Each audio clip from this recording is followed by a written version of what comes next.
ਸਿੱਖ channel ਦੇਖ ਰਹੇ UK Europe ਅਤੇ ਦੇਸ਼ ਵਿਦੇਸ਼ ਦੀ ਸੰਗਤ ਨੂੰ ਵਾਹਿਗੁਰੂ ਜੀ ਕਾ ਖਾਲਸਾ ਵਾਹਿਗੁਰੂ ਜੀ ਕੀ ਫਤਿਹ। ਮੈਂ ਹਰਿੰਦਰ ਸਿੰਘ ਗਿੱਲ ਤੇ ਅੱਜ ਦਾ ਪ੍ਰੋਗਰਾਮ ਕਰੰਟ ਇਸ਼ੂ ਲੈ ਕੇ ਮੈਂ ਹਾਜ਼ਰ ਹਾਂ। ਅੱਜ ਦੇ ਇਸ ਪ੍ਰੋਗਰਾਮ ਦੇ ਵਿੱਚ ਅਸੀਂ ਗੱਲਬਾਤ ਕਰਾਂਗੇ ਉਹਨਾਂ ਸਿੱਕਲੀਗਰ ਸਿੱਖਾਂ ਦੇ ਬਾਰੇ ਦੇ ਵਿੱਚ ਜਿਨ੍ਹਾਂ ਦੇ ਉੱਤੇ ਪਿਛਲੇ ਕੁਝ ਦਿਨ ਪਹਿਲਾਂ ਸਰਕਾਰੀ ਤੌਰ ਦੇ ਉੱਤੇ ਵੀ ਤਸ਼ੱਦਦ ਹੋਇਆ, ਗੁਰਦੁਆਰਾ ਸਾਹਿਬ ਨੂੰ ਨੁਕਸਾਨ ਪਹੁੰਚਾਇਆ, ਉਹਨਾਂ ਦੇ ਘਰ ਵੀ ਢਾਏ ਗਏ। ਉਹਨਾਂ ਦੀ ਸਮੁੱਚੀ ਜ਼ਿੰਦਗੀ ਦੇ ਉੱਤੇ ਅੱਜ ਦੀ ਸਾਡੀ ਗੱਲਬਾਤ ਜਿਹੜੀ ਆ ਉਹ ਆਧਾਰਿਤ ਰਹੇਗੀ। ਤੇ ਇਸ ਗੱਲਬਾਤ ਦੇ ਵਿੱਚ ਮੇਰੇ ਨਾਲ ਮਹਿਮਾਨ ਨੇ ਸੀਨੀਅਰ ਪੱਤਰਕਾਰ ਸਰਦਾਰ ਜਸਵੀਰ ਸਿੰਘ ਜੀ ਪੱਟੀ। ਪ੍ਰੋਗਰਾਮ ਕਰੰਟ ਇਸ਼ੂ ਦੇ ਵਿੱਚ ਉਹਨਾਂ ਦਾ ਸਵਾਗਤ ਕਰਦੇ ਹਾਂ, ਉਹਨਾਂ ਨਾਲ ਫਤਿਹ ਦੀ ਸਾਂਝ ਪਾਉਂਦੇ ਹਾਂ। ਪੱਟੀ ਸਾਹਿਬ, ਵਾਹਿਗੁਰੂ ਜੀ ਕਾ ਖਾਲਸਾ ਵਾਹਿਗੁਰੂ ਜੀ ਕੀ ਫਤਿਹ। ਵਾਹਿਗੁਰੂ ਜੀ ਕੀ ਫਤਿਹ ਜੀ। ਪੱਟੀ ਸਾਹਿਬ, ਗੱਲ ਕਰੀਏ ਸਿੱਕਲੀਗਰ ਸਿੱਖਾਂ ਦੀ। ਸਿੱਖ ਬਣਨ ਦੀ ਪ੍ਰਵਿਰਤੀ ਦੀ ਸਭ ਤੋਂ ਪਹਿਲਾਂ ਗੱਲ ਕਰਾਂ ਤਾਂ ਉਹ ਕਦੋਂ ਸ਼ੁਰੂ ਹੋਈ ਹੈ, ਕਦੋਂ ਸਿੱਖ ਬਣੇ ਸਿੱਕਲੀਗਰ ਜਿਹੜੇ ਸਿੱਖ ਨੇ, ਕਿਉਂਕਿ ਪੂਰੇ ਭਾਰਤ ਦੇ ਵਿੱਚ ਵੱਖ-ਵੱਖ ਜਗ੍ਹਾ ਦੇ ਉੱਤੇ ਰਹਿੰਦੇ ਆ। ਸਿੱਕਲੀਗਰ ਸਿੱਖਾਂ ਬਾਰੇ ਜਿਹੜੀ ਸਰੋਤ ਮਿਲਦੇ ਨੇ ਜੀ, ਉਹ ਮਿਲਦੇ ਜੀ ਗੁਰੂ ਹਰਗੋਬਿੰਦ ਪਾਤਸ਼ਾਹ ਦੇ ਟਾਈਮ ਦੇ ਉੱਤੇ ਜਿਹੜੇ ਸੀ ਇਹ ਸਿੱਖੀ 'ਚ ਪ੍ਰਵੇਸ਼ ਕੀਤੇ ਜੀ। ਉਹਦਾ ਕਾਰਨ ਇਹ ਸੀਗਾ, ਲਾਹੌਰ ਦਾ ਇੱਕ ਮੌਲਾ ਬਖਸ਼ ਲੋਹਾਰ ਸੀਗਾ ਜੀ, ਜਿਹੜਾ ਗੁਰੂ ਸਾਹਿਬ ਨੂੰ ਜਿਹੜੇ ਸੀ ਹਥਿਆਰ ਬਣਾ ਕੇ ਸਪਲਾਈ ਕਰਦਾ ਸੀ ਜੀ। ਤੇ ਮੁਗਲਾਂ ਨੂੰ ਜਦੋਂ ਜਾਣਕਾਰੀ ਮਿਲੀ ਵੀ ਜਿਹੜਾ ਸਿੱਖਾਂ ਦਾ ਗੁਰੂ ਆ ਉਹਨੂੰ ਹਥਿਆਰੇ ਸਪਲਾਈ ਕਰਦਾ, ਸਿੱਖਾਂ ਨੂੰ ਹਥਿਆਰੇ ਸਪਲਾਈ ਕਰਦਾ ਜਿਹੜੇ ਉਹਨਾਂ ਤੇ ਵਰਤੇ ਜਾਂਦੇ ਆ, ਉਸ ਟਾਈਮ ਤੇ ਮੁਗਲਾਂ ਨੇ ਫੜ ਕੇ ਅੰਦਰ ਦੇ ਦਿੱਤਾ ਜੀ। ਤੇ ਉਹਨੂੰ ਪੁੱਛਿਆ ਤੂੰ ਹਥਿਆਰ ਸਪਲਾਈ ਕਰਦਾ? ਕਹਿੰਦਾ ਕਰਦਾ ਜੀ। ਤੂੰ ਕਿਉਂ? ਉਹਨੇ ਫਿਰ ਕਿਹਾ ਜੀ ਮੈਂ ਤੁਹਾਡੀ ਮਦਦ ਕਰੂੰਗਾ। ਉਹਨੇ ਕਿਵੇਂ ਕਰੇਗਾ ਤੂੰ? ਉਹਨਾਂ ਕਿਹਾ ਜੀ ਮੈਂ ਇਹਨੂੰ ਹਥਿਆਰ ਆਪਣੇ ਤਰੀਕੇ ਨਾਲ ਸਪਲਾਈ ਕਰੂੰਗਾ, ਤੁਸੀਂ ਹਥਿਆਰ ਸਪਲਾਈ ਨੂੰ ਰੋਕਣਾ ਲਾਓ, ਮੇਰੇ ਤੇ ਲਾਓ, ਹਥਿਆਰ ਸਪਲਾਈ ਕਰਾਂਗੇ, ਤੁਹਾਡੀ ਮਦਦ ਕਰੂੰਗਾ ਮੈਂ ਜੀ। ਉਹ ਕੀ ਹੋਇਆ ਵੀ ਜਦੋਂ ਮੌਲਾ ਬਖਸ਼ ਹਥਿਆਰ ਸਪਲਾਈ ਕੀਤੇ, ਹਥਿਆਰ ਕੱਚੇ ਸੀ ਜੀ, ਪੂਰੇ ਪਕਾਏ ਨਹੀਂ ਸੀਗੇ। ਜਦੋਂ ਪਕਾਏ ਨਹੀਂ ਗਏ ਸੀ, ਬਾਬਾ ਬਿਧੀ ਚੰਦ ਦੇ ਇੱਕ ਹੋਰ ਸਾਡੇ ਜਰਨੈਲ ਸਨ, ਉਹਨਾਂ ਨੇ ਸ਼ਿਕਾਇਤ ਕੀਤੀ ਗੁਰੂ ਸਾਹਿਬ ਨੂੰ, ਗੁਰੂ ਸਾਹਿਬ ਜੀ ਇਹ ਹਥਿਆਰ ਜਿਹੜੇ ਮੌਲਾ ਬਖਸ਼ ਇਹ ਰਾਮਜ਼ਗੀ ਕਰ ਰਿਹਾ ਹੁਣ, ਤੇ ਇਹ ਹਥਿਆਰ ਠੀਕ ਨਹੀਂ ਆ ਰਹੇ ਤੇ ਇਹ ਆਪਣੇ ਲਈ ਹਾਨੀਕਾਰਕ ਸਿੱਧ ਹੋਣਗੇ। ਉਦੋਂ ਗੁਰੂ ਸਾਹਿਬ ਨੇ ਮੱਧ ਪ੍ਰਦੇਸ਼ ਜਿਹੜਾ ਨਾਰਵਲ, ਇਹ ਨਾਰਵਲ ਲੋਕ ਨੇ ਔਰ ਰਾਜਪੂਤ, ਬੇਸਿਕਲੀ ਇਹਦਾ ਰਾਜਪੂਤ, ਇਹਨਾਂ ਦਾ ਸੰਬੰਧ ਹੈ ਰਾਜਪੂਤ ਘਰਾਣੇ ਨਾਲ ਜੀ। ਇਹ ਉੱਥੇ ਹਥਿਆਰ ਬਣਾਉਂਦੇ ਸੀਗੇ। ਇਹਨਾਂ ਨੂੰ ਉੱਥੋਂ ਬੁਲਾਇਆ ਗਿਆ ਵੀ ਸਾਡੇ ਵਾਸਤੇ ਹਥਿਆਰ ਬਣਾਓ, ਤੇ ਇਹ ਫਿਰ ਇੱਥੇ ਆਏ। ਤੇ ਜਦੋਂ ਇਹਨਾਂ ਵੇਖਿਆ ਵੀ ਇਹ ਤੇ ਗੁਰੂ ਦਾ ਜਿਹੜਾ ਪੰਥ ਬੜਾ ਨਿਰਾਲਾ ਪੰਥ ਹੈ, ਜਿੱਥੇ ਸਭ ਨੂੰ ਆਜ਼ਾਦੀ ਆ, ਗੱਲ ਕਰਨ ਦੀ ਆਜ਼ਾਦੀ ਆ, ਖਾਣ ਪੀਣ ਦੀ ਖੁੱਲ੍ਹ ਆ, ਸਭ ਕੋਈ ਇਹੋ ਜਿਹੀ ਗੱਲ ਹੈ ਨਹੀਂ ਵੀ ਤੇ ਰੋਕ ਟੋਕ ਹੋਵੇ ਕਿਸੇ ਗੱਲ ਦੀ। ਉਹ ਫਿਰ ਉੱਥੋਂ ਸਿੱਖੀ 'ਚ ਪ੍ਰਵੇਸ਼ ਕੀਤੇ। ਤੇ ਇਸ ਵੇਲੇ ਜਿਨ੍ਹਾਂ ਦੀ ਗਿਣਤੀ ਜਿਹੜੀ ਸਾਰੇ ਇੰਡੀਆ ਦੇ ਵਿੱਚ ਘੱਟੋ ਘੱਟ ਮੈਂ ਸੋਚਦਾ ਵੀ ਜਿਹੜੀ ਇਸ ਵੇਲੇ ਸਾਡੇ ਕੋਲ ਸਰੋਤ ਨੇ ਉਹਦੇ ਮੁਤਾਬਕ 13 ਕਰੋੜ ਗਿਣਤੀ ਨਹੀਂ ਹੈਗੀ ਜੀ। ਲੇਕਿਨ ਡਾਕਟਰ ਹਰਪ੍ਰੀਤ ਕੌਰ ਜਿਹੜੀ ਉਹਨੇ PhD ਕੀਤੀ ਇਹਨਾਂ ਉੱਤੇ, ਉਹਦੀਆਂ ਬੁੱਕਸ ਮੈਂ ਮੰਗਵਾਈਆਂ, ਉਹ ਪੜਾਂਗੇ, ਅਸੀਂ ਫਿਰ ਡਿਸਕਸ ਕਰਾਂਗੇ ਉਹਦੇ ਉੱਤੇ। ਲੇਕਿਨ ਇਹਦੇ ਉੱਤੇ ਜਿਹੜਾ ਸਿੱਕਲੀਗਰ ਦੇ, ਇਹਨਾਂ ਦੇ ਵਿੱਚ ਸਿੱਕਲੀਗਰ ਤੇ ਵਣਜਾਰੇ ਸਿੰਘ ਦੋ ਨੇ। ਇਹਨਾਂ ਦਾ ਪਿਛੋਕੜ ਜਿਹੜਾ ਭਾਈ ਲੱਖੀ ਸ਼ਾਹ ਵਣਜਾਰਾ ਤੇ ਮੱਖਣ ਸ਼ਾਹ ਲਬਣ ਦਾ ਜੁੜਦਾ ਜੀ। ਜਿਹੜੇ ਸਿੱਕਲੀਗਰ ਨੇ ਇਹਨਾਂ 'ਚ ਇੱਕ ਚੀਜ਼ ਆ ਵੀ ਇਹਨਾਂ ਦੇ ਵਿੱਚ ਪੂਰੇ ਗੁਰਸਿੱਖ ਨੇ, ਬੱਚੇ ਵੀ ਗੁਰਸਿੱਖ ਨੇ, ਆਪ ਵੀ ਗੁਰਸਿੱਖ ਨੇ, ਔਰਤਾਂ ਵੀ ਗੁਰਸਿੱਖ ਨੇ।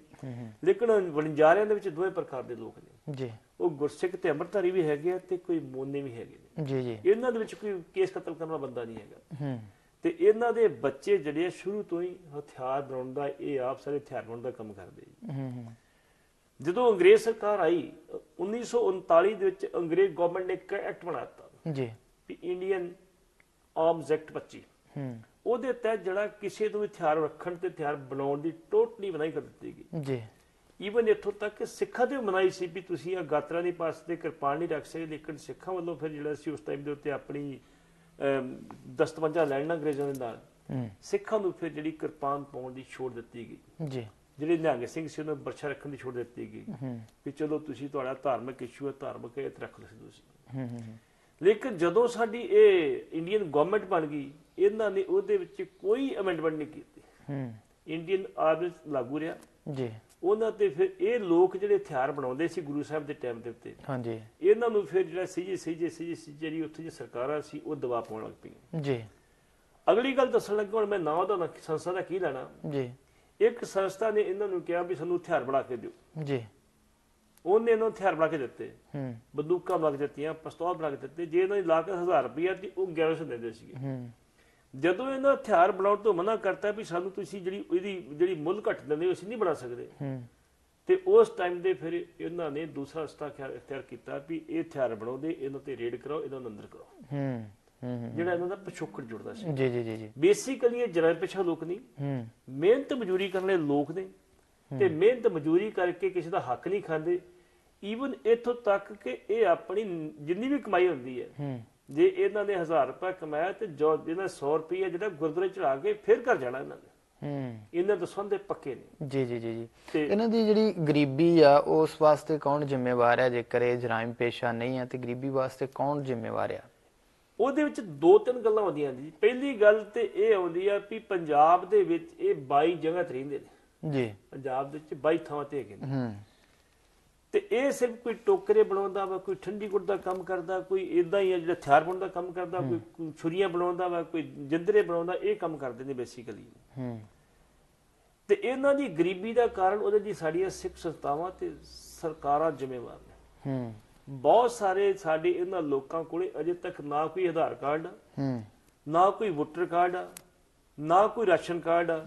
ਜੇ ਆਪਾਂ ਗੱਲ ਕਰ ਲਈਏ ਮੇਰੇ ਖਿਆਲ ਮਹਾਰਾਸ਼ਟਰ ਤੇ ਮੱਧ ਪ੍ਰਦੇਸ਼ ਦੀ, ਮਹਾਰਾਸ਼ਟਰ ਦੇ ਵਿੱਚ ਮੱਧ ਪ੍ਰਦੇਸ਼ ਚ ਕਿਹਾ ਜਾਂਦਾ ਵੀ ਇਹ 5 ਕਰੋੜ ਦੇ ਕਰੀਬ ਨੇ।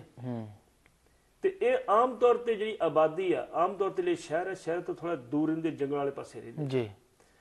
ਇਹਨਾਂ ਦੇ ਕੋਈ ਫੈਸਿਲਿਟੀ ਨਹੀਂ ਇਹੋ ਜਿਹੀ ਹੈਗੀ। ਜਦੋਂ ਇਹਨਾਂ ਦੀ ਤੁਹਾਡੇ ਕੋਲ ਆਧਾਰ ਕਾਰਡ ਨਹੀਂ ਹੈਗਾ, ਇਹਨਾਂ ਦੇ ਕੋਈ ਵੋਟਰ ਕਾਰਡ ਨਹੀਂ ਹੈਗਾ, ਤੇ ਇਹਨਾਂ ਦੀ ਮਰਦਮਸ਼ੁਮਾਰੀ ਕਿੱਥੋਂ ਹੋ ਜਾਣੀ? ਉਹ ਵੀ ਨਹੀਂ ਹੋਣੀ ਇਹਨਾਂ ਦੀ। ਤੇ ਆਰਥਿਕ ਤੌਰ ਤੇ ਕਮਜ਼ੋਰੀ ਦਾ ਕਾਰਨ ਇਹ ਆ ਵੀ ਨਾ ਤੇ ਇਹ ਪੜ੍ਹੇ ਲਿਖੇ ਨੇ ਜੀ, ਹੁਨਰ ਜਾਣਦੇ ਸਿਰਫ ਹਥਿਆਰਾਂ ਦਾ, ਹੋਰ ਕੋਈ ਹੁਨਰ ਇਹਨਾਂ ਕੋਲ ਹੈ ਨਹੀਂ ਜੀ। ਇਹਨਾਂ ਦੇ ਬੱਚੇ ਜਿਹੜੇ ਪੜ੍ਹਦੇ ਨੇ, ਪਹਿਲੀ ਗੱਲ ਤੇ ਪੜ੍ਹਦੇ ਹੀ ਨਹੀਂ। ਜੇ ਉਹ ਪੜ੍ਹਦੇ ਵੀ ਆ ਤੇ ਇਹ 5ਵੀਂ ਕਲਾਸ ਤੋਂ ਅੱਗੇ ਇਹਨਾਂ ਦਾ ਬੱਚਾ ਕੋਈ ਪੜ੍ਹੇ ਤੁਹਾਨੂੰ ਮਿਲਦਾ ਹੀ ਨਹੀਂ ਕਿਤੇ। ਇਸ ਕਰਕੇ ਸਾਡੀਆਂ ਸਰਕਾਰਾਂ ਚਾਹੀਦਾ ਇਹ ਆ ਵੀ ਤੁਸੀਂ ਪੱਟੀਦਰ ਦਰਜਾ ਜਾਤਾਂ ਨੇ ਉਹਨਾਂ ਦਾ ਦਰਜਾ ਦੇ ਕੇ ਇਹਨਾਂ ਨੂੰ ਜਿਹੜਾ ਸੀ ਇਹਨਾਂ ਨੂੰ ਰਿਜ਼ਰਵੇਸ਼ਨ ਦੇ ਕੇ ਇਹਨੂੰ ਤਾਂ ਉਠਾਓ। ਇਹਨਾਂ ਦੇ ਕੋਲੇ ਕੋਈ BPL ਕਾਰਡ ਨਹੀਂ, ਇਹਨਾਂ ਕੋਲ ਕੁਛ ਹੀ ਗਰੀਬਾਂ ਕੋਲ ਹੈਗਾ। ਇਹਦੇ ਲਈ ਸਾਡੀਆਂ ਸਰਕਾਰਾਂ ਜ਼ਿੰਮੇਵਾਰ ਨੇ। ਜਿਹੜੀਆਂ ਸਰਕਾਰਾਂ ਇਹਨਾਂ ਦੇ ਵਿਕਾਸ ਵੱਲ ਕੋਈ ਧਿਆਨ ਹੀ ਨਹੀਂ ਦਿੱਤਾ, ਉਦੋਂ ਬਾਅਦ ਸਾਡੀਆਂ ਜਿਹੜੀਆਂ ਸਿੱਖ ਸੰਸਥਾਵਾਂ ਉਹ ਜ਼ਿੰਮੇਵਾਰ ਨੇ। ਜਿਹੜੀਆਂ ਸਿੱਖ ਸੰਸਥਾਵਾਂ ਜਾਂਦੀਆਂ ਨੇ, ਜਾ ਕੇ ਉੱਥੇ ਫਿਰ ਤੁਰ ਕੇ ਆ ਜਾਂਦੀਆਂ ਨੇ, ਕੰਮ ਕੋਈ ਕਰ ਰਹੀ ਹੈ। ਜਿਹੜੇ ਪੱਟੀ ਸਾਹਿਬ ਇਹ ਹਥਿਆਰ ਬਣਾਉਂਦੇ ਆ, ਕੀ ਉਹ ਗੁਰਮਤ ਵਿਰੋਧੀ ਕੰਮ ਹੈ ਜਿਹੜਾ ਇਹ ਕਰਦੇ ਆ, ਜਾਂ ਕੀ ਕਿਸ ਤਰ੍ਹਾਂ ਦੇ ਹਥਿਆਰ ਜਿਹੜੇ ਹੁਣ ਵੀ ਜੇਕਰ ਉਹ ਬਣਾਉਂਦੇ ਆ? ਤੇ ਵੇਖੋ ਜੀ, ਜਿਹੜੀ ਕਿਰਪਾਨ ਬਣਾਉਣੀ ਆ, ਅੱਜ ਵੀ ਕਿਰਪਾਨ ਬਣਾਉਂਦੇ ਨੇ। ਪਹਿਲਾਂ ਇਹ ਬੰਦੂਕ ਬਣਾਉਂਦੇ ਸੀ, ਬੰਦੂਕ ਬਣਾਉਣ 'ਚ ਬੜੇ ਮਾਰਸ਼ਲ ਨੇ ਜੀ, ਪਿਸਤੌਲ ਬਣਾਉਣ 'ਚ ਬੜੇ ਮਾਰਸ਼ਲ ਨੇ। ਅੱਜ ਵੀ ਕੁਝ ਲੋਕ ਨੇ ਜਿਹੜੇ ਬੰਦੂਕ ਤੇ ਪਿਸਤੌਲ ਬਣਾ ਕੇ ਵੇਚ ਕੇ ਆਪਣਾ ਗੁਜ਼ਾਰਾ ਕਰਦੇ ਆ, ਲੇਕਿਨ ਜਦੋਂ ਉਹ ਇਨਫੋਰਮੇਸ਼ਨ ਪੁਲਿਸ ਨੂੰ ਮਿਲਦੀ ਹੈ ਤੇ ਫਿਰ ਇਹਨਾਂ ਦੀ ਫੜੋ ਫੜਾਈ ਹੁੰਦੀ ਹੈ, ਤੇ ਮੁੜ ਕੇ ਅਸੀਂ ਰੌਲਾ ਪਾਉਂਦੇ ਵੀ ਫੜੋ ਫੜਾਈ ਨਜਾਇਜ਼ ਇਹਨਾਂ ਦੀ ਹੋਈ ਹੈ। ਲੇਕਿਨ ਉਹਨਾਂ ਦੀ ਗਿਣਤੀ ਬੜੀ ਘੱਟ। ਉਹਨਾਂ ਦੀ ਗਿਣਤੀ ਦੇ ਵਿੱਚ ਫਿਰ ਆਮ ਲੋਕ ਵੀ ਵਲੇਟੇ ਜਾਂਦੇ ਆ, ਜਿਹੜੇ ਕੰਮ ਨਹੀਂ ਕਰਦੇ ਨਾ, ਉਹ ਵੀ ਵਲੇਟੇ ਚ ਆ ਜਾਂਦੇ ਆ। ਪੁਲਿਸ ਉਹਨਾਂ ਨੂੰ ਪਰੇਸ਼ਾਨ ਕਰਦੀ ਵੀ ਤੁਸੀਂ ਵੀ ਸ਼ਾਮਲ ਹੋ ਇਹਦੇ ਵਿੱਚ। ਇਸ ਕਰਕੇ ਹਥਿਆਰ ਵੇਖੋ, ਜਿਹੜਾ ਹਥਿਆਰ ਆ ਸਾਡਾ ਨਾ, ਸਾਨੂੰ ਹਥਿਆਰ ਜਿਹੜੀ ਵਿਰਸੇ ਚ ਮਿਲਿਆ ਸਿੱਖਾਂ ਨੂੰ, ਇੱਥੇ ਰੋਕ ਨਹੀਂ ਲਾ ਸਕਦੇ। ਤੁਹਾਨੂੰ ਸ਼ਾਇਦ ਪਤਾ ਹੋਊ, ਅਨੰਦਪੁਰ ਸਾਹਿਬ ਦੇ ਮੱਤੇ ਦੇ ਵਿੱਚ ਵੀ ਮੈਂ ਸ਼ਾਇਦ ਇਹ ਮੇਰੀ ਮਦਦ ਹੈਗੀ ਆ। ਔਰ ਜਦੋਂ ਮੋਰਚਾ ਲੱਗਾ ਸੀ, ਧਰਮਯੁੱਧ ਮੋਰਚਾ, ਉਦੋਂ ਵੀ ਇਹ ਕਹਿੰਦੇ ਸੀ ਵੀ ਤੁਹਾਨੂੰ 12 ਬੋਰ ਦੀ ਬੰਦੂਕ ਤੇ ਕਾਰਵਾਈ ਰੱਖਣ ਦੀ ਬਿਨਾਂ ਲਾਇਸੈਂਸ ਤੋਂ ਇਜਾਜ਼ਤ ਹੋਣੀ ਚਾਹੀਦੀ ਹੈ। ਸਿੱਖਾਂ ਦੀ ਮੰਗ ਸੀ, ਬਕਾਇਆ ਤੌਰ ਤੇ ਸਿੱਖ ਲੀਡਰਾਂ ਦੀ ਮੰਗ ਸੀ। ਲੇਕਿਨ ਜਦੋਂ ਸਾਡੀਆਂ ਸਰਕਾਰਾਂ ਆ ਗਈਆਂ, ਮੁੜ ਕੇ ਉਹ ਤੇ ਮਤੇ ਤੇ ਕੀ ਜਿਹੜੀਆਂ ਫਿਰ ਅਸੀਂ ਜਿਹੜੀਆਂ ਆਪਣੀਆਂ ਮੰਗਾਂ ਸੀ ਉਹਨਾਂ ਤੇ ਪਾਣੀ ਫੇਰਤਾ ਜੀ, ਅਸੀਂ ਉਹ ਵੀ ਛੱਡ ਦਿੱਤੀਆਂ। ਇਹ ਲੋਕ ਹਥਿਆਰ ਬਣਾਉਂਦੇ, ਅੱਜ ਕੱਲ੍ਹ ਹਥਿਆਰ ਨਹੀਂ ਬਣਾਉਂਦੇ। ਅੱਜ ਕੱਲ੍ਹ ਕਰਦ ਹੋਇਆ, ਕੈਂਚੀ ਹੋਈ, ਸਾਈਕਲ ਤੇ ਜਾਂਦੇ ਆ, ਸਾਈਕਲ ਤੇ ਜਾ ਕੇ ਵੇਚ ਕੇ ਆਪਣਾ ਸਮਾਨ ਜੋ ਮਿਲਦਾ ਉਹਦੇ ਵਿੱਚ ਆਪਣੀ ਖਾਂਦੇ। ਕੋਈ ਚੋਰੀ ਨਹੀਂ ਕਰਦੇ, ਕੋਈ ਚਿਕਾਰੀ ਨਹੀਂ ਕਰਦੇ, ਕੋਈ ਜਰਾਇਮ ਪੇਸ਼ਾ ਲੋਕ ਨਹੀਂ ਗੇ, ਕੋਈ ਠੱਗੀ ਨਹੀਂ ਕਿਸੇ ਦਾ ਮਾਰਦੇ, ਤੇ ਰੱਬ ਦਾ ਨਾਮ ਜਪਦੇ ਜੀ। ਮਿਹਨਤ ਕਰਦੇ ਆ, ਜਿਵੇਂ ਤੁਸੀਂ ਜ਼ਿਕਰ ਕੀਤਾ ਹੈ ਕਿ ਮਿਹਨਤ ਬਹੁਤ ਕਰਦੇ ਆ, ਪਰ ਅੱਜ ਕੱਲ੍ਹ ਦੀ ਗੱਲ ਕਰੀ ਜਾਵੇ ਤਾਂ ਇਹਨਾਂ ਦੀ ਆਰਥਿਕ ਹਾਲਤ ਜਿਹੜੀ ਆ ਜਿਉਂ ਦੀ ਤਿਉਂ ਬਣੀ ਹੋਈ ਆ, ਉਸ ਦੇ ਵਿੱਚ ਕੋਈ ਸੁਧਾਰ ਜਿਹੜਾ ਆ ਉਹ ਨਜ਼ਰ ਨਹੀਂ ਆਉਂਦਾ। ਵੇਖੋ ਜੀ, ਮੈਂ ਜਿਹੜੀ ਮੇਰੀ ਇਨਫੋਰਮੇਸ਼ਨ ਦੇ ਮੁਤਾਬਕ ਮੈਂ ਇੱਕ ਆਰਟੀਕਲ ਪੜ੍ਹਿਆ ਸੀ ਵੀ 250 ਦੇ ਕਰੀਬ ਸੰਸਥਾਵਾਂ ਇਹਨਾਂ ਦੇ ਵਿਕਾਸ ਦੀ ਗੱਲ ਕਰਦੀਆਂ ਨੇ। ਕੱਲ ਇੰਗਲੈਂਡ ਦੇ ਵਿੱਚੋਂ, ਇਹ ਮੇਰੇ ਵੀਰ ਸਿੱਖ ਚੈਨਲ ਵਾਲੇ ਨੋਟ ਕਰ ਲੈਣ ਤੇ ਇਹਨੂੰ ਪ੍ਰਚਾਰ ਜ਼ਰੂਰ ਜੀ। ਮੇਰੀ ਇਨਫੋਰਮੇਸ਼ਨ ਦੇ ਮੁਤਾਬਕ ਕੱਲੇ ਇੰਗਲੈਂਡ ਦੇ ਵਿੱਚੋਂ ਜਿਹੜੀਆਂ ਸੰਸਥਾਵਾਂ ਉੱਥੇ ਕੰਮ ਕਰ ਰਹੀਆਂ ਨੇ, 5 ਕਰੋੜ ਰੁਪਈਆ ਹਰ ਸਾਲ ਇਹਨਾਂ ਦੇ ਵਿਕਾਸ ਤੇ ਖਰਚ ਕਰਨ ਲਈ ਇਕੱਠਾ ਕਰਦੀਆਂ। ਤੇ ਮੇਰੇ ਖਿਆਲ ਇਹਨਾਂ ਦੇ ਖਰਚਾ ਜਿਹੜਾ ਉਹ 5 ਲੱਖ ਵੀ ਨਹੀਂ ਹੁੰਦਾ ਹੁਣ। ਥੋੜਾ ਬਹੁਤਾ ਖਰਚ ਕੀਤਾ ਤੇ ਬਸ ਤੋਰਤਾ। ਇਹ ਝੁੱਗੀ ਝੌਂਪੜੀ 'ਚ ਰਹਿਣ ਵਾਲੇ ਲੋਕ, ਇਹਨਾਂ ਨੂੰ ਮਕਾਨ ਚਾਹੀਦੇ ਆ, ਇਹਨਾਂ ਨੂੰ ਐਜੂਕੇਸ਼ਨ ਚਾਹੀਦੀ ਆ, ਇਹਨਾਂ ਦੇ ਬੱਚਿਆਂ ਨੂੰ ਜਿਹੜੀ ਸੀ ਉਹ ਚੰਗਾ ਰਹਿਣ ਸਹਿਣ ਚਾਹੀਦਾ ਵਾ, ਇਹਨਾਂ ਦੀਆਂ ਔਰਤਾਂ ਦੀ ਸਿਹਤ ਜਿਹੜੀ ਆ ਉਹ ਸੰਭਾਲ ਚੰਗੀ ਹੋਣੀ ਚਾਹੀਦੀ ਹੈ, ਲੇਕਿਨ ਉਹਦੇ ਲਈ ਸਾਡੀਆਂ ਸਿੱਖ ਸੰਸਥਾਵਾਂ ਬਹੁਤ ਹੱਥ ਜ਼ਿੰਮੇਵਾਰ ਆ। ਮੈਂ ਤੁਹਾਨੂੰ ਇੱਕ ਐਗਜ਼ਾਮਪਲ ਦੇਣ ਲੱਗਾ ਜੀ। ਮੇਰੇ ਖਿਆਲ ਸ਼ਾਇਦ 2002 ਦੀ ਕਿ 2004 ਦੀ ਗੱਲ ਆ, RS ਦਾ ਇੱਕ ਸਮਾਗਮ ਇੱਥੇ ਹੋਇਆ ਸੀ ਅੰਮ੍ਰਿਤਸਰ ਦੇ ਵਿੱਚ। ਉਹ ਸਮਾਗਮ ਦੇ ਵਿੱਚ ਇੱਕ ਇਹਨਾਂ ਦਾ RS ਦਾ ਬੜਾ ਵੱਡਾ ਵਰਕਰ ਸੀਗਾ, ਕੋਈ ਲੀਡਰ ਸੀਗਾ ਜੀ। ਉਹਨੇ ਇੱਥੇ ਅੰਮ੍ਰਿਤਸਰ ਸਮਾਗਮ ਨੂੰ ਸੰਬੋਧਨ ਕਰਦਾ ਹੈ ਕਿ ਅਸੀਂ ਸ਼ਾਇਦ 2000 ਦੀ ਗੱਲ ਆ ਜੀ, ਕਿ ਬਾਦਲ ਸਰਕਾਰ ਸੀ ਉਦੋਂ, ਬਾਦਲ ਸਾਹਿਬ ਬਤੌਰ ਮੁੱਖ ਮੰਤਰੀ ਵਿੱਚ ਬੈਠੇ ਸੀਗੇ, ਅਡਵਾਨੀ ਸਾਹਿਬ ਵੀ ਆਏ ਸੀ, ਸਾਰੇ ਲੀਡਰ ਆਏ ਸੀ ਇੱਥੇ। ਉਹ ਸਾਬਕਾ ਹੋਮ ਸੈਕਟਰੀ ਰਿਟਾਇਰ ਹੋਇਆ ਸੀਗਾ ਜੀ ਇੰਡੀਅਨ ਗਵਰਨਮੈਂਟ ਦਾ। ਉਹਨੇ ਕਿਹਾ ਸੀ ਬਾਦਲ ਸਾਹਿਬ ਮੈਨੂੰ ਨਹੀਂ ਪਤਾ ਤੁਸੀਂ ਗਰੀਬ ਕਿਉਂ ਹੋਏ, ਤੁਸੀਂ ਪੰਜਾਬ ਨੂੰ ਗਰੀਬ ਕਿਉਂ ਕਰ ਰਹੇ ਹੋ, ਤੁਹਾਡੇ ਕੋਲੇ ਰਾਮਗੜੀਆ ਭਾਈਚਾਰੇ ਦੇ ਇਹੋ ਜਿਹੇ ਲੋਕ ਹੈਗੇ ਨੇ ਜਿਹੜੇ ਜੰਮਦੇ ਇੰਜੀਨੀਅਰ ਖੋਲਦੇ, ਜੇ ਇਹਨਾਂ ਨੂੰ ਤੁਸੀਂ ਲੋਨ ਦੇ ਕੇ ਇਹਨਾਂ ਨੂੰ ਫੈਕਟਰੀਆਂ ਲਾਉਣ ਵਾਸਤੇ ਦਿਓ ਤੇ ਇਹਨਾਂ ਨੂੰ ਡਿਗਰੀ ਦੀ ਲੋੜ ਨਹੀਂ ਹੈਗੀ, ਇਹ ਡਿਗਰੀ ਤੋਂ ਬਗੈਰ ਹੀ ਡਿਗਰੀ ਵਾਲੇ ਵੱਧ ਕੰਮ ਕਰ ਸਕਦੇ ਆ।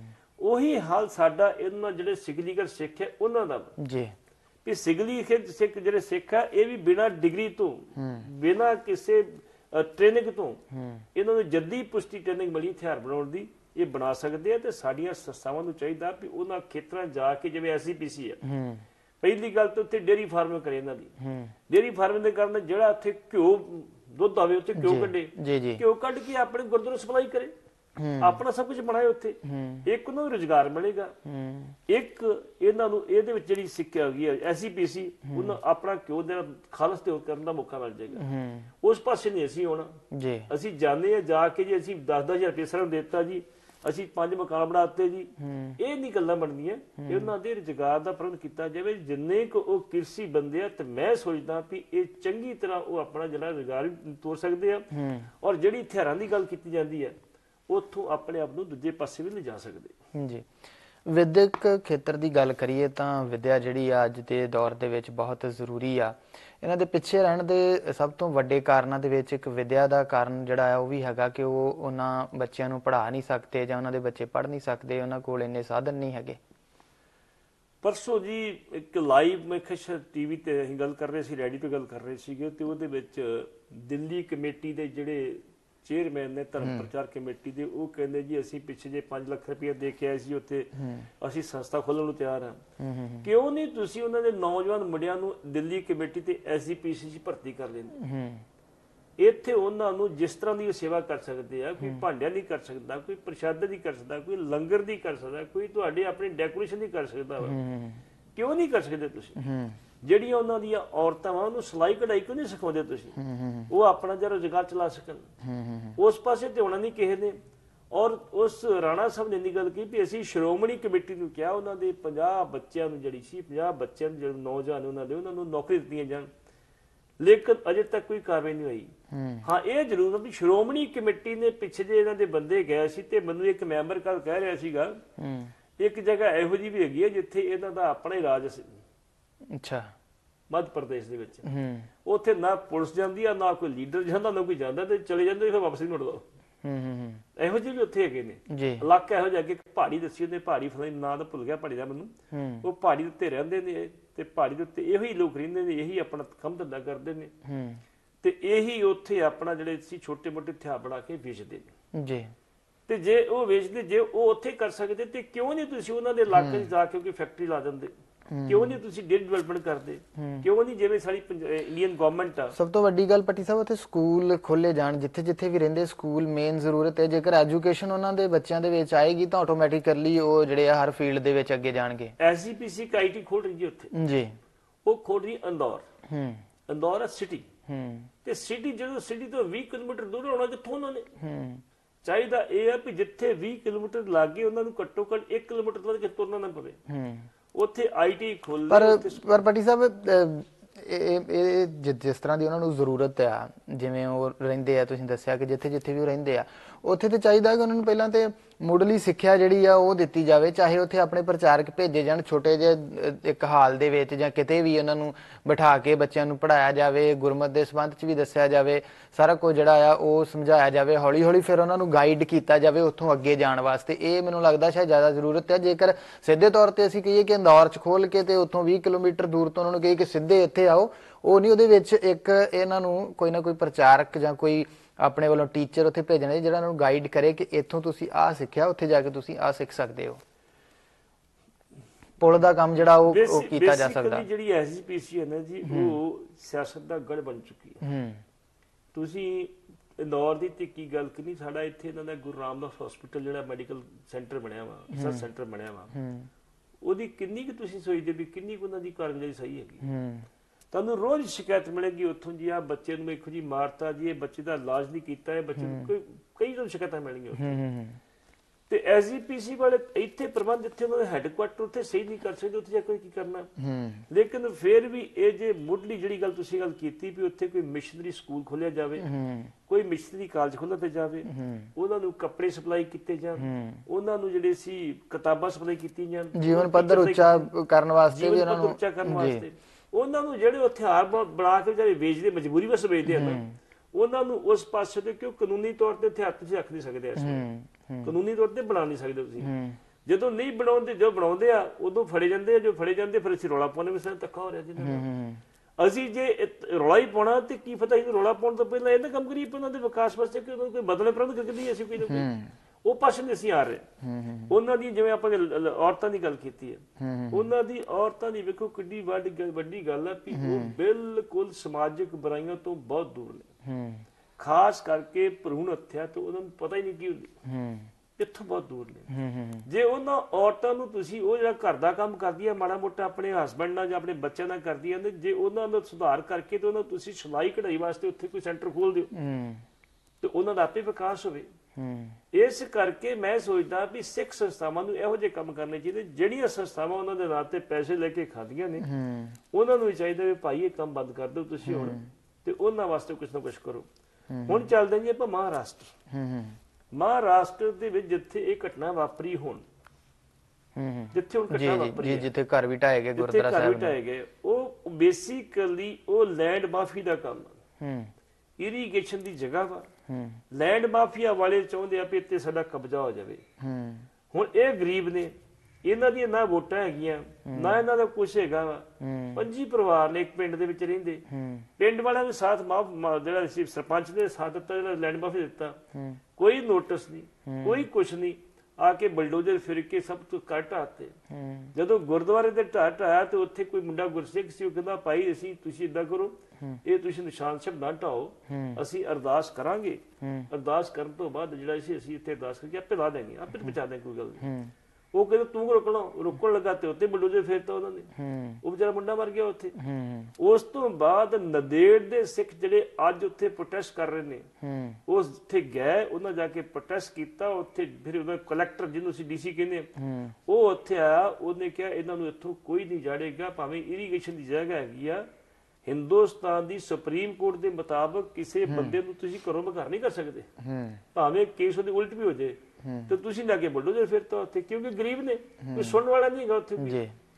ਇਸ ਕਰਕੇ ਮੈਂ ਸੋਚਦਾ ਵੀ ਸ਼੍ਰੋਮਣੀ ਕਮੇਟੀ ਵੱਲ ਸਾਰਾ ਦਾ ਧਿਆਨ ਹੁੰਦਾ, ਜਦੋਂ ਵੀ ਕੋਈ ਸਿੱਖਾਂ ਦੇ ਉੱਤੇ ਦੁਨੀਆ ਭਰ ਦੀ ਘਟਨਾ ਵਾਪਰਦੀ, ਸਭ ਦਾ ਧਿਆਨ ਸ਼੍ਰੋਮਣੀ ਕਮੇਟੀ ਦੇ ਅਕਾਲ ਤਖਤ ਵੱਲ ਹੁੰਦਾ। ਹੁਣ ਜਹੇਦਾਰ ਅਕਾਲ ਤਖਤ ਨੇ ਕੱਲ ਪ੍ਰੈਸ ਨੂੰ ਜਾਰੀ ਕੀਤਾ ਜਿਹੜਾ, ਉਹ ਵੀ ਹਾਸਾ ਆਉਂਦਾ ਵਾ। ਘਟਨਾ ਤੇ ਵਾਪਰੀ ਮਹਾਰਾਸ਼ਟਰ ਤੇ ਤੁਸੀਂ ਗੱਲ ਮੱਧ ਪ੍ਰਦੇਸ਼ ਦੀ ਕਰਨ ਦੇ, ਉਹ ਜੇ ਪ੍ਰੈਸ ਨੂੰ ਜਾਰੀ ਕਰਨ ਵਾਲੇ, ਉਹ ਥੱਲੇ ਸਾਈਨ ਕਰਨ ਵਾਲੇ। ਇਸ ਕਰਕੇ ਮੈਂ ਚਾਹੁੰਦਾ ਵੀ ਇਹਨਾਂ ਲੋਕਾਂ ਦੇ ਵਿਕਾਸ ਵਾਸਤੇ ਸਾਨੂੰ ਸਾਰਿਆਂ ਨੂੰ ਅੱਗੇ ਆਉਣਾ ਚਾਹੀਦਾ ਵਾ। ਜਿਹੜੀਆਂ ਸੰਸਥਾਵਾਂ ਕੰਮ ਕਰੀਆਂ ਉਹਨਾਂ ਨੂੰ ਦਿਲੋਂ ਹੋ ਕੇ ਬੜੀ ਇਮਾਨਦਾਰੀ ਨਾਲ ਕੰਮ ਕਰਨ।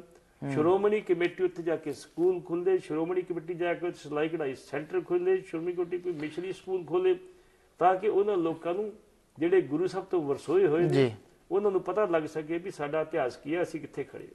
ਕਹਿਣ ਤੋਂ ਭਾਵ ਕਿ 5-7 ਲੱਖ ਰੁਪਏ ਦੇ ਨਾਲ ਇਹ ਗੱਲ ਜਿਹੜੀ ਆ ਉਹ ਨਹੀਂ ਬਣਨੀ।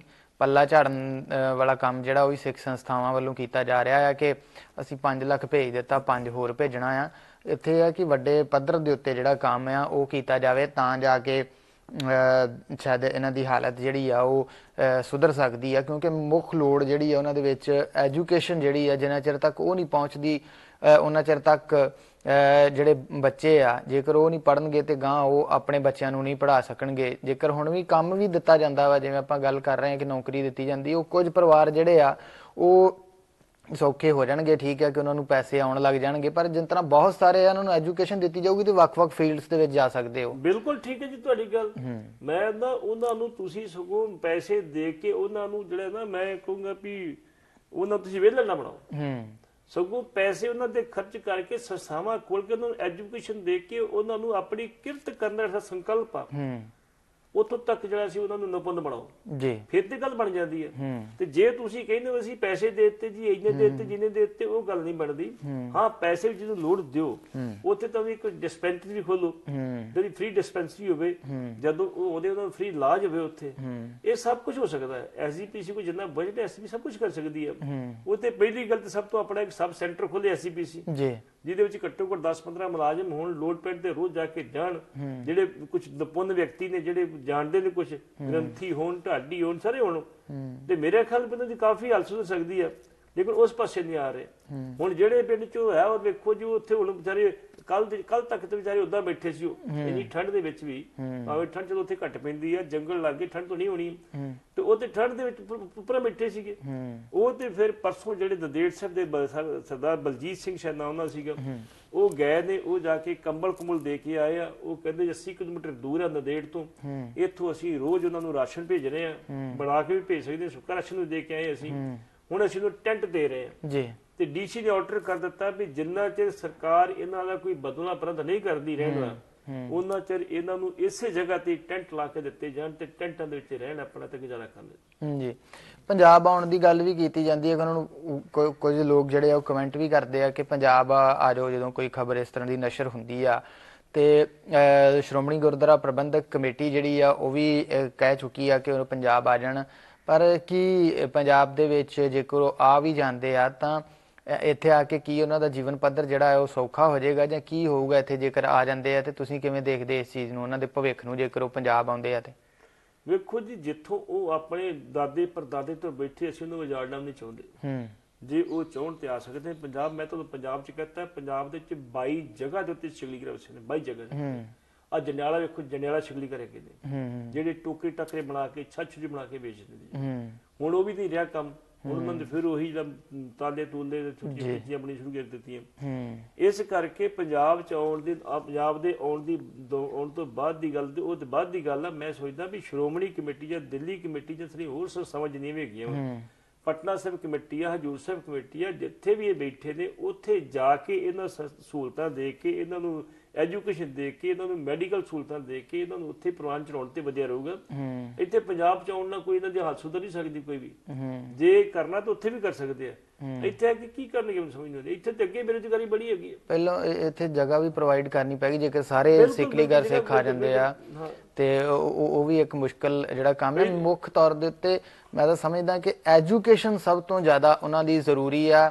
ਚਾਹੇ ਹੋਰ ਕੁਝ ਉਹਨਾਂ ਵਾਸਤੇ ਘੱਟ ਕੀਤਾ ਜਾਵੇ, ਪਰ ਉਹਨਾਂ ਦੇ ਬੱਚਿਆਂ ਨੂੰ ਐਜੂਕੇਟ ਕੀਤਾ ਜਾਵੇ ਤਾਂ ਜੋ ਉਹ ਵੱਖ-ਵੱਖ ਫੀਲਡ ਦੇ ਵਿੱਚ ਜਾ ਸਕਣ ਤੇ ਉਹਨਾਂ ਨੂੰ ਪਤਾ ਲੱਗ ਸਕੇ ਕਿ ਦੁਨੀਆਦਾਰੀ ਹੈ ਕੀ ਆ। ਕਿਉਂਕਿ ਉਹ ਇੱਕ ਜਿਸ ਤਰ੍ਹਾਂ ਪੁਰਾਣੇ ਕਬੀਲੇ ਹੁੰਦੇ ਸੀ ਉਸ ਤਰ੍ਹਾਂ ਬਣਾ ਕੇ ਮੈਨੂੰ ਲੱਗਦਾ ਸ਼ਾਇਦ ਰਹਿ ਰਹੇ, ਉਹਨਾਂ ਤੱਕ ਕੋਈ ਸਹੂਲਤ ਜਿਹੜੀ ਆ ਉਹ ਵੀ ਨਹੀਂ ਹੈਗੀ। ਜਿਸ ਤਰ੍ਹਾਂ ਤੁਸੀਂ ਦੱਸਿਆ ਕਿ ਵੋਟਾਂ ਵੀ ਨਹੀਂ ਬਣੀਆਂ, ਕੋਈ ਵੀ ਸਹੂਲਤ ਵੀ ਨਹੀਂ ਉਹਨਾਂ ਨੂੰ ਪਹੁੰਚਦੀ। ਵੇਖੋ ਜੀ, ਜਿੱਥੋਂ ਤੱਕ ਤੁਸੀਂ ਕਿਹਾ ਨਾ ਉਹਨਾਂ ਦੀ ਵੀ ਐਜੂਕੇਸ਼ਨ ਦੀ, ਮੈਂ ਸੋਚਦਾ ਵੀ ਇਹਦੇ ਨਾਲ ਸਭ ਤੋਂ ਪਹਿਲਾਂ ਉਹਨਾਂ ਦੀ ਮਰਦਮਸ਼ੁਮਾਰੀ ਕੀਤੀ ਜਾਣੀ ਚਾਹੀਦੀ। ਗਿਣਤੀ ਕਿੰਨੀ ਹੈ ਸਾਨੂੰ ਵੀ ਪਤਾ ਲੱਗ ਸਕੇ ਵੀ ਸਿੱਖਾਂ ਦੀ ਗਿਣਤੀ ਕਿੰਨੀ ਹੈਗੀ ਹੈ। ਹੁਣ ਉਹ ਲੋਕ ਜਿਹੜੇ ਭਾਸ਼ਾ ਵੀ ਉੱਥੋਂ ਦੀ ਸਮਝਦੇ ਆ, ਤੁਹਾਡੀ ਭਾਸ਼ਾ ਦੀ ਸਮਝਦੇ। ਕੁਝ ਬੰਦੇ ਜਿਹੜੇ ਮਾੜੇ ਮੋਟੇ ਪੜ੍ਹੇ ਲਿਖੇ ਉਹ ਹਿੰਦੀ ਹੁੰਦੀ ਬੋਲ ਲੈਂਦੇ ਆ, ਬਾਕੀ ਤੇ ਕਿਸੇ ਨੂੰ ਭਾਸ਼ਾ ਨਹੀਂ। ਉਹ ਸਾਨੂੰ ਇੰਟਰਪ੍ਰੀਟਰੀ ਆ ਵੀ ਤੁਹਾਨੂੰ ਕਹਿੰਦਾ ਵੀ ਇਹ ਕਹਿ ਰਿਹਾ ਜੀ, ਇਹ ਕਹਿ ਰਿਹਾ ਜੀ, ਇਹ ਕਹਿ ਰਿਹਾ ਜੀ। ਉਹਨਾਂ ਤੁਸੀਂ ਪੰਜਾਬੀ ਪੜ੍ਹਾਓ, ਗੁਰਮੁਖੀ ਪੜ੍ਹਾਓ, ਜਾ ਕੇ ਤੁਹਾਨੂੰ ਗੁਰੂ ਜਿਹੜੀ ਸੰਥਿਆ ਵੀ ਦਿਓ। ਤੇ ਮੈਂ ਇਹੀ ਗੱਲ ਤੁਸੀਂ ਨੇਪਾਲ ਸਿੱਖਿਆ ਨੇ ਕੀਤੀ ਹੈ, ਜਾ ਕੇ ਗੁਰਦੁਆਰਾ ਬਣਾ ਦਿੱਤਾ, ਸਕੂਲ ਬਣਾ ਦਿੱਤਾ। ਤੇ ਮੈਂ ਕਹੂੰਗਾ ਵੀ ਜੇ ਸਮਰੱਥਾ ਹੈਗੀ ਤੇ ਇਹਨਾਂ ਲੋਕਾਂ ਨੇ ਇਹਨਾਂ ਖੇਤਰਾਂ ਦੇ ਦੌਰਾ ਕਰਕੇ ਤੇ ਉੱਥੇ ਜਾ ਕੇ ਤੁਸੀਂ ਕੁਝ ਕਰੋ। ਬਹੁਤੇ ਲੋਕ ਵੇਖੋ ਨਾ ਪਿੰਡਾਂ ਤੋਂ, ਜਿਹੜੇ ਪਿੰਡ ਤੋਂ ਬਾਹਰ ਰਹਿੰਦੇ ਨੇ ਕਿਤੇ, ਫਿਰ ਸ਼ਹਿਰ ਤੋਂ ਬਾਹਰ ਰਹਿੰਦੇ ਨੇ, ਲਾਗੇ ਦੇ ਕਿਤੇ ਰਹਿੰਦੇ ਨਹੀਂ। ਉਹਨਾਂ ਦੇ ਵਿੱਚ ਉਹਨਾਂ ਦੀ ਜਿਹੜੀ ਆਰਥਿਕ ਹਾਲਤ, ਸਮਾਜਿਕ ਹਾਲਤ, ਰਾਜਨੀਤਿਕ ਹਾਲਤ, ਉਹਨੂੰ ਸੁਧਾਰਨ ਵਾਸਤੇ ਸਿਰਫ ਉਹਨਾਂ ਨੂੰ ਜਿਹੜੀ ਜਾਗਰੂਕ ਕਰਨ ਦੀ ਲੋੜ ਹੈਗੀ ਜੀ। ਅੰਤ ਦੇ ਉੱਤੇ ਜਿਹੜੀਆਂ ਸਿੱਖ ਸੰਸਥਾਵਾਂ ਨੇ ਉਹਨਾਂ ਨੂੰ ਕੀ ਕਹਿਣਾ ਚਾਹੁੰਦੇ ਹੋ, ਕਿਸ ਤਰ੍ਹਾਂ ਦੇ ਨਾਲ ਉਹ ਅੱਗੇ ਆ ਕੇ ਇਹਨਾਂ ਦਾ ਜੀਵਨ ਪੱਧਰ ਉੱਚਾ ਚੁੱਕ ਸਕਦੀਆਂ? ਵੇਖੋ ਜੀ, ਸਿੱਖ ਸੰਸਥਾਵਾਂ ਨੂੰ ਬੜਾ ਕੁਝ ਕਰਨਾ ਪੈਂਦਾ ਵਾਸਤੇ। ਪਹਿਲੀ ਗੱਲ ਤੇ ਆ ਸ਼੍ਰੋਮਣੀ ਕਮੇਟੀ ਉੱਥੋਂ ਦੀ ਗਵਰਨਮੈਂਟ ਨਾਲ ਰਾਬਤਾ ਕਾਇਮ ਕਰਦੇ, ਇਹਨਾਂ ਲੋਕਾਂ ਨੂੰ BPL ਕਾਰਡ, ਇਹਨਾਂ ਲੋਕਾਂ ਨੂੰ ਰਿਜ਼ਰਵੇਸ਼ਨ। ਹੁਣ ਵੇਖੋ ਨਾ ਸਾਡੇ ਚੰਡੀਗੜ੍ਹ, ਪੰਜਾਬ, ਦਿੱਲੀ, ਹਰਿਆਣਾ, ਹਿਮਾਚਲ, ਇੱਥੇ ਜਿੰਨੇ ਵੀ ਸਿਖਲੀਗਰ ਰਹਿੰਦੇ ਇਹਨਾਂ ਨੂੰ ਪਛੜੀਆਂ ਜਾਤਾਂ ਦਾ ਦਰਜਾ ਹਾਸਲ ਆ।